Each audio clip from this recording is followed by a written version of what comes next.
Hello, everybody. Yeah. Welcome back to ROC Movie Reviews. We are in another new location because we're in your garage. You were in my garage. Porch. Yes, we were on the deck last time. Now we're in the garage. We thought just changing it up would be fun. Definitely fun. Oh yeah. And definitely. I like the dynamic of the whole thing. So, anyways, aside from that, hope everyone is staying safe and keeping the 6-foot distance. Obviously, and washing their hands. Washing your hands. Wearing a mask. Yep, we're in this together. Hashtag stop the spread. All that. Sitting at home playing games all day. Yeah. Hey, when you stay home, you're safer. Everyone else is safer. Yeah. Anyway, so today we've got an interesting one for you guys. We're gonna be delving into the horror genre. The next couple reviews of ours. And today, we're going to be talking about a film... What year did this come out? I think 2014. My God, what a jump from... And we're in 2020 now, so this is a 6-year-old movie. It was, I believe, the second or third film in this universe. And that is the first Annabelle.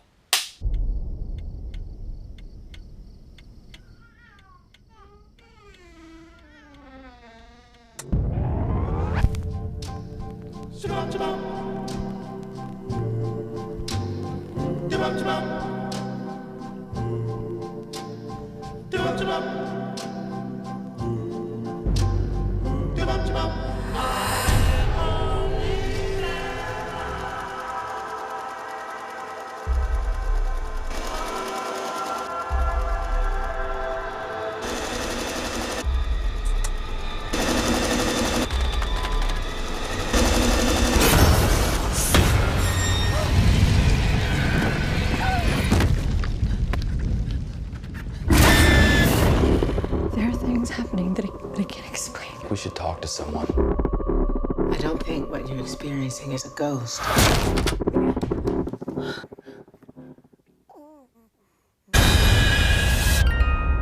Sometimes demons can attach themselves to objects. What do I do? Protect your family.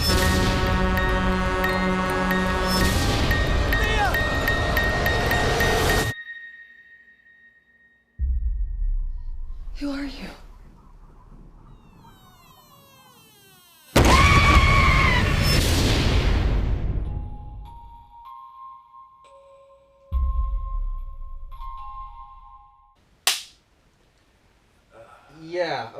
We've got a lot of not a lot of thoughts, but we've got enough thoughts to make a video about it. Yeah, we do.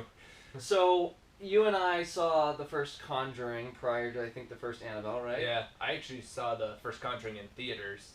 I wish I had. I really wish I had. The Conjuring, I think we were both incredibly impressed with. Definitely. It's such a good movie. We will be reviewing Conjuring 1 and 2 in the future, so look out for that. But we're talking about Annabelle here. This was the first spin-off before the Conjuring universe was actually even a thing. Yeah. They were just kind of, James Wan was just making a couple of films, and this was the first one that wasn't James Wan directing, it was him producing. Yeah. Which, honestly, I think he should have taken the lead on this. I think so, too. I think he definitely... a movie benefits from him being in full control. Yeah. Aquaman, Furious 7, the original Saw, I was something to see. I mean, you want to open a movie universe strong, but you want to open up an extended universe also strong. You do, yeah, and don't do what Universal did with their Dark Universe, where they tried to set up a universe in one movie. Tom Cruise's The Mummy. Undoubtedly, I liked that film, I enjoyed it, but the fact that they tried to set up an entire universe in one movie, it hurt the film, and now the Dark Universe literally died before it started. Yeah. So that's textbook on what you're not supposed to do when starting a cinematic universe. Yeah. The MCU would be an example of exactly what to do right. Oh yeah. Yeah. But not to get off topic. So this was the first Annabelle film. There are now 3 out. And at the time, I think a lot of people were excited because the Annabelle doll was a highlight of at least the first Conjuring movie. Yeah, at the very beginning. That's like, I believe that's the first shot you see in the movie. It's of Annabelle. And it's terrifying. Oh, yeah, definitely. That whole opening of the first Conjuring just sets the mood, and it's chilling, and it's uncomfortable, and the music like swells, and when you see what this doll is capable of, it stops being silly and immediately becomes really scary. Oh yeah. Yeah, and it also helps that the doll is really scary looking. So And big too. very large. Yeah, I don't remember like dolls of that like. I don't even know if that thing's like the size of a toddler. It's a little bit too large for its own good. Yeah. I don't know why it's so big, but that also the size of it makes the intimidation factor much better. Yeah. So this film doesn't center around Ed and Lorraine Warren, unfortunately. Yeah. Does this take place before the first Conjuring, or does it take place during? I can't remember. I think it takes place After, Yeah. because the couple that are the main characters in this movie, a married couple, their interactions with the doll and what happens with how they discover the doll, it's after the Warrens have gone to that house with the girls who have talked about the strange occurrences. Yeah. Right, so this isn't actually a prequel, it's a sequel to The Conjuring, technically. But Yeah. it's a spin-off, so Conjuring it doesn't really... 2 is technically a prequel. I'm sorry, Conjuring 2 is technically a prequel. Yeah, the timeline is all very confusing. Yep. So this married couple, I'm going to get into the plot and the story. Married couple, I believe, if I can remember correctly, help me out if I can't. They move into a house, very happy. I believe the husband is... Do you remember what his job is? I don't remember. I don't know. Oh, screw it. They were so forgettable characters, it doesn't even matter. But this married couple lives in this house one night. There's some insane stuff going on at the next door neighbor's house. Yeah. There's this cult of people, and the doll is somehow involved. Granted, you don't know why until you see the second film, Annabelle Creation, which we'll get to. But they basically somehow, and this is a really stupid decision, but she I guess a year or two later, she finds the doll, and then she starts taking care of it, and they bring it into their home. Yeah. And okay, number one, why? Why just a random doll? That's really, really scary looking, and they treat it like, Yeah. oh, it's just like a very nice, she's really dumb. Yeah. And it could, Oh my god. it could have a virus on it or something. It could have a virus, or you have no idea. But it's just, even if it was a regular doll, myself in that character's shoes, I wouldn't take it home. I'd be like, no, Yeah. get the holy water. My God. I'd take it to Goodwill maybe. Yeah, you take it to Goodwill, or take it somewhere else, throw it, take it to the dump, throw the it away. Haunting of Goodwill. Somebody make that a movie. Oh my God. Yeah. So this couple essentially they take a doll into their home, and then the doll starts messing stuff up. Yeah. And that's kind of the premise of this movie. It's way too simple for its own good. Definitely. The wife, she normally is the one that's at home, and she's dealing with all these really weird stuff that's happening while the husband's at work. So the husband isn't even in this movie that much, now that I think about it. It's kind of like, it's her show, but we don't really care about her character enough that it's we're just watching things happen to her. And while the things that are happening are creepy and scary, I would say most of the scares in this movie are pretty lazy. Yeah. And some are drawn out, actually. There's a couple that are drawn out and they don't have a good payoff. They're just either it was a false jump scare or it was a jump scare that had a loud noise and it wasn't effective. It's sadly what a lot of horror movies go for nowadays, either loud noises or just fake jump scares. Yeah, unfortunately a lot of horror movies do fall into that category, and this is unfortunately one of them. I think that has to do with the directing. John R. Leonetti directed this. Again, like we said, if James Wan had directed this, I think we would have gotten an entirely different movie. I mean, would it have been as good as the first Conjuring? Probably not. But with him being in charge of his story that he set up with the first Conjuring, I just think that it would have been so much more effective. Yeah. And we would have cared about the characters too. Like Annabelle Wallis, who plays the main lead. I guess we'll get into casting here. She's a good actress. I've seen her in other movies, but in this movie, she's just so bland and uninspired, and there's really nothing to her character. She's the wife. I think she's pregnant, right? Yeah. She's pregnant. I think, doesn't she also have other kids? Like, I can't remember, honestly. Me either. I can't remember. Yeah, you know what? I don't even remember her character's name. I'm seeing it right here. Mia. Her name was Mia. Oh. So Annabelle Wallis as Mia. I really don't want to crap on any person in a movie ever. Yeah. But I don't think the screenplay or the film did any favors for her. I think she did the best with what she could, but there's really not a lot here. No. It's kind of, I don't remember if it was a box office success or not. I think it was.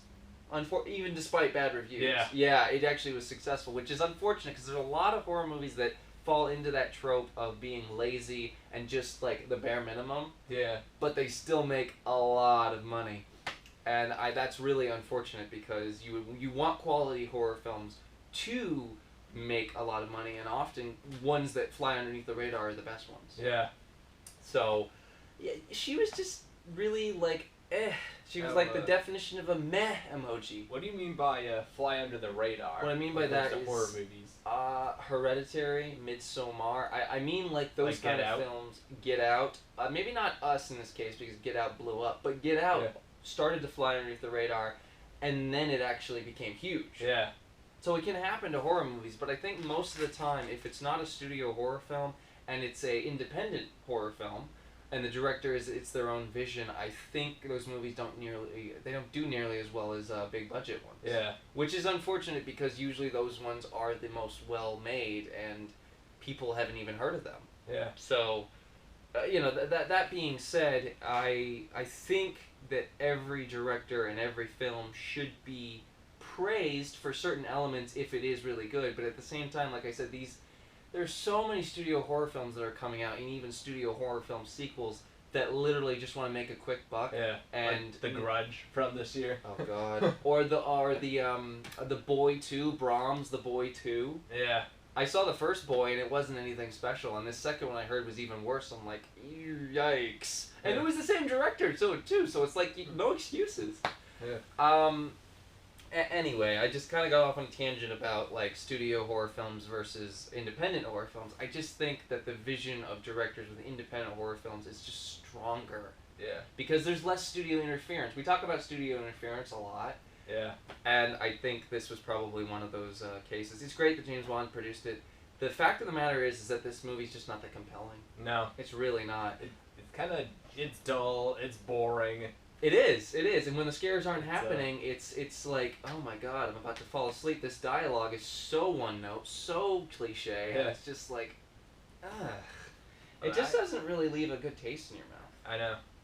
I mean, I can think of this is a bad movie, but I can think of like one more movie that we might even do a review on, way worse than I know what you're gonna say.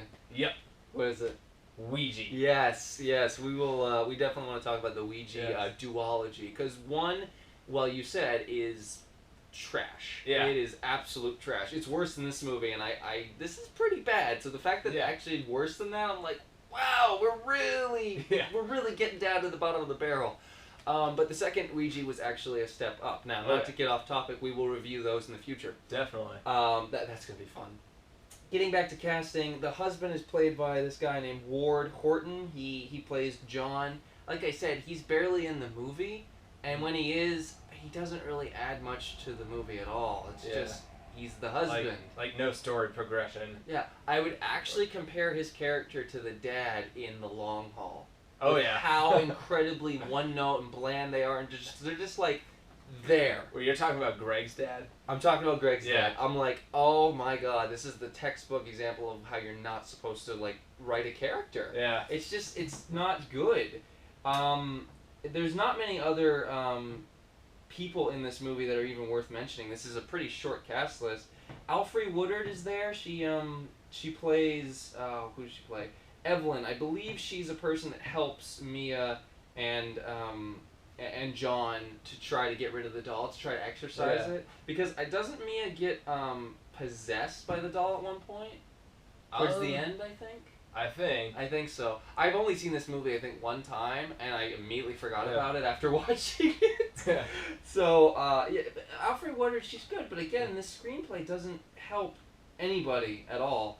And then you've got the priest, Father Perez, who was also in La Llorona, I'd like to point out, so connections there. Yep. He plays, Tony Amendola plays Father Perez.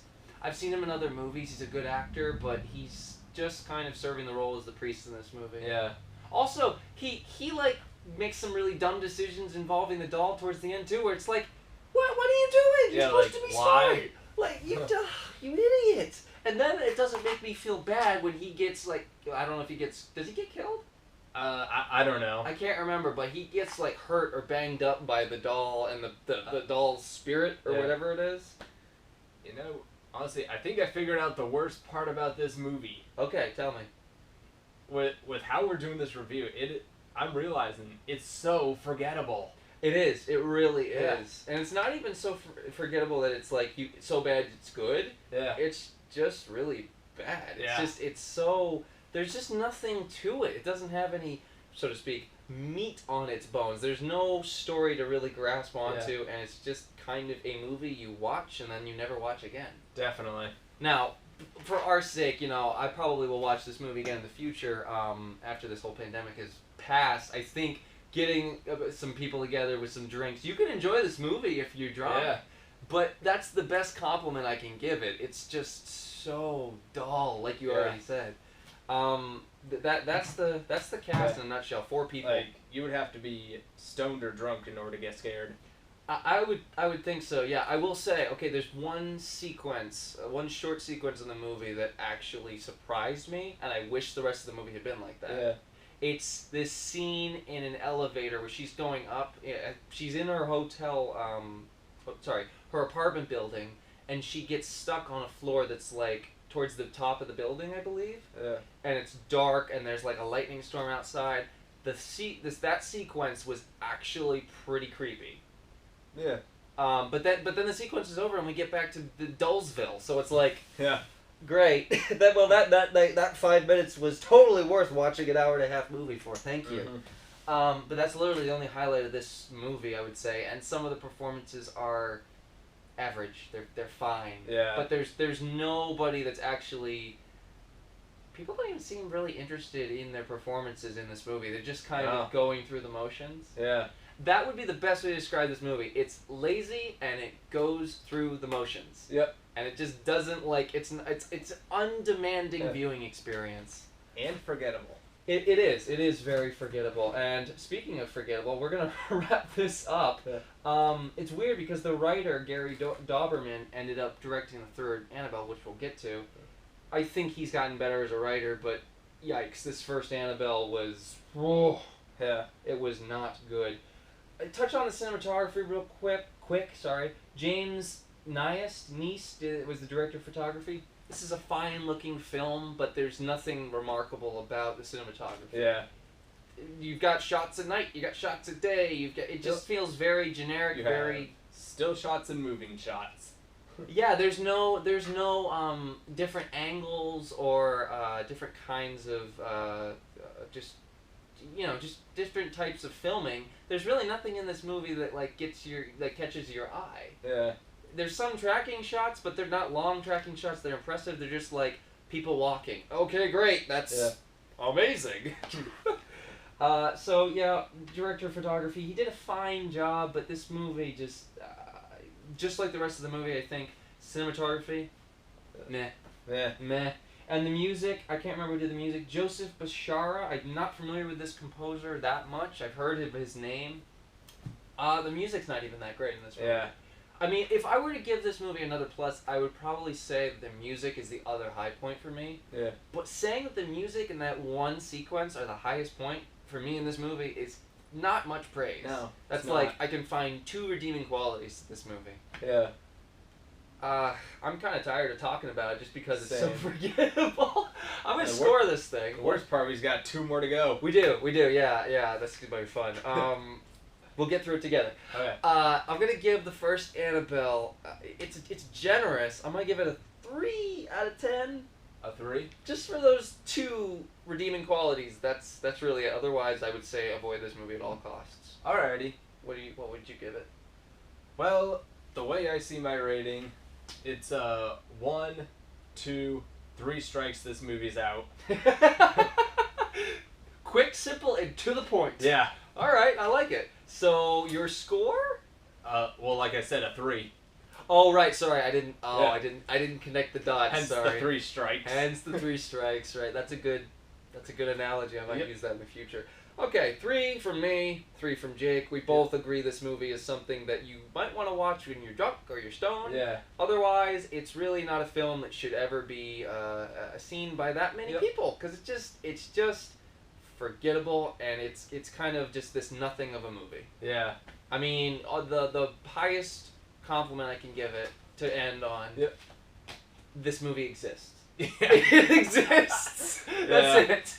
Good for the people who got paid Yeah. to make this movie, but It started an extended universe.